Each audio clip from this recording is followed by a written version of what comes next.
let's talk money. Are you guys ready?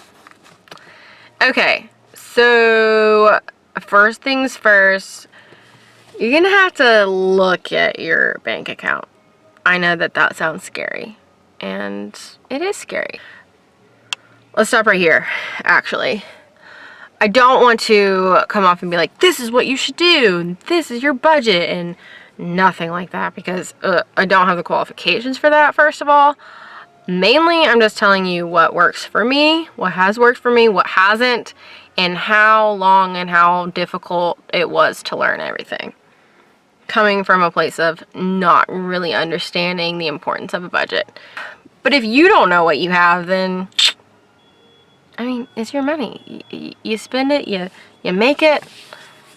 Let's look at the dirty details here. So you gotta know what you have, you gotta know what you make, what you expect to make. If you're anything like me and you have a pretty regular income, but it's not always the same, sometimes hours change, sometimes tips are not what they're used to be. Sometimes they're better than they usually are. Then also I have 2 different roles that I play, and those are 2 different rates. So I have to have an average idea of what I make. And that is really important. So first, assess everything. Second, analyze. Analyze what you've got. So not only just knowing what you have, but like what you need to be paying and what you want to set aside.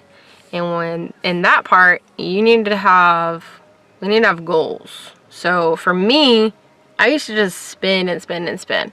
You have to have a why for everything you do, especially if you want to make changes and things like that.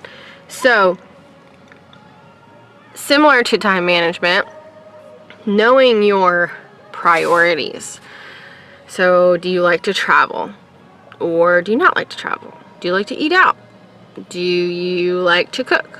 Do you like the idea of having a home and having a dog and preparing for things like that and having a beautiful house with all this decor, etc., etc. So like figuring out what your priorities are and things that you desire, and just like setting aside a realistic outline for all these things. You know, maybe there's things that you're paying for and you didn't even realize that you're paying for.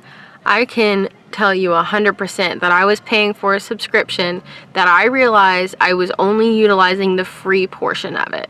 For literally a year and a half, I was paying like $12 a month. And I thought that I was paying for what I was using. But it turns out I was just using what I could have got for free the whole time. Can't get that money back. But once I noticed that, I was like, cool. I got an extra 12 bucks a month or whatever. So knocking those things out. Another one for me, I love Audible. I love audiobooks and stuff like that.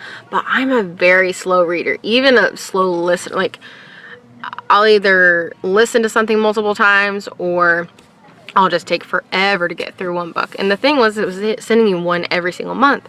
It was $15 every single month. I didn't utilize that. I had a large library that I was not using, and I was still using my credits to pick more books. So it has a great option where you can just cancel your account, but come back to it later on, cancel it as long as you want, and keep all of your books and still listen to them. So you can catch up, listen to all your books, and then you can restart the account, which I think is a great option. Another one, recurring payments, Netflix, Spotify. Both of those have options for like family ones. So if like you and someone you live with, or if you have friends that you guys use it together, pay the $15 or whatever it is a month instead of the $10 for one person, split it up, yada yada yada. For me and my husband, we went to premarital counseling, and so when we were in premarital counseling, our pastor recommended to us to live on the 80%. And I love this way because you just automatically are saving 10%, and when we give 10% to the church that we support. So whatever we make, whatever our pay is. So with that, whatever I've made, take that 20% off the top and live off the rest. It's very helpful. it just knowing that and that automatically being done, like my husband takes care of that. We do it as soon as we get paid. It's a routine that happens. There's no question about it. It just happens. And so we're constantly living on the 80%. And that has worked so well for us. I mean, since we were first married and broke as a joke. Like literally, we look back on the budget and we're just like, how did we not go under? Like, what were we eating? I know we were living off of a lot of Starbucks food and Olive Garden food because Zach was a waiter at the time. Yeah, crazy to think about, but it worked. And we never missed rent. We never missed bills.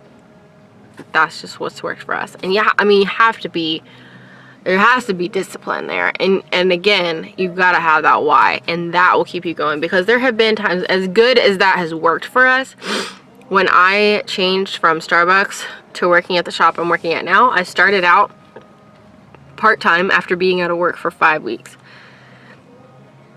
And my hourly rate was also less.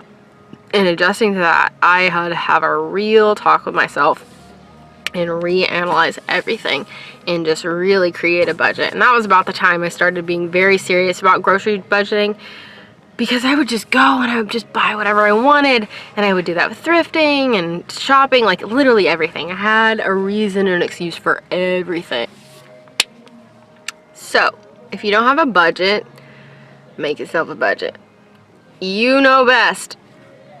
If you don't know best, find somebody that you trust. It's a really hard conversation to have, and now I know it. I know it because for years I still felt icky about the way I was spending my money, and my husband was so good at it. He was so good at saving and being very disciplined, and I was like, what am I doing wrong?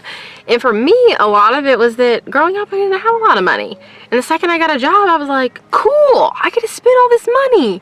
And also there was something in the back of my head that was thinking, you know, this is gonna be gone soon, like this is short-lived, you gotta spend it. What? It's something about, there's some kind of comfort thing connected to that, and it's a hard conversation to have with yourself, but I encourage you to have that conversation and figure out how you can enjoy things for less money, or just figure out what's worth splurging. I love going out to dinner. We love it, and so we're willing to splurge once or twice a week to do something like that. I have lessened my spending habits in the shopping world tremendously. That's been a big one because it's not worth it to me anymore. It was too much to manage. You just buy things, and before you know it, you just had all this stuff to wash, and you forgot to wear it, or it doesn't fit, and you exchange and you return, and then it's an errand, and it's just like, we got too much stuff to worry about already. Like, why are we buying more problems? So really just take a minute, take a beat, before you make an impulse purchase. Just ask yourself why you're doing it. Again, not an easy question to ask. Still have trouble with it, for sure. Thank you so much for watching, and tune in next week for routines and habits. Yeah. Get a little more specific on things that are helpful and things that are hurtful. Don't forget to subscribe, and remember, if the love doesn't feel like 90s R&B, we don't want it.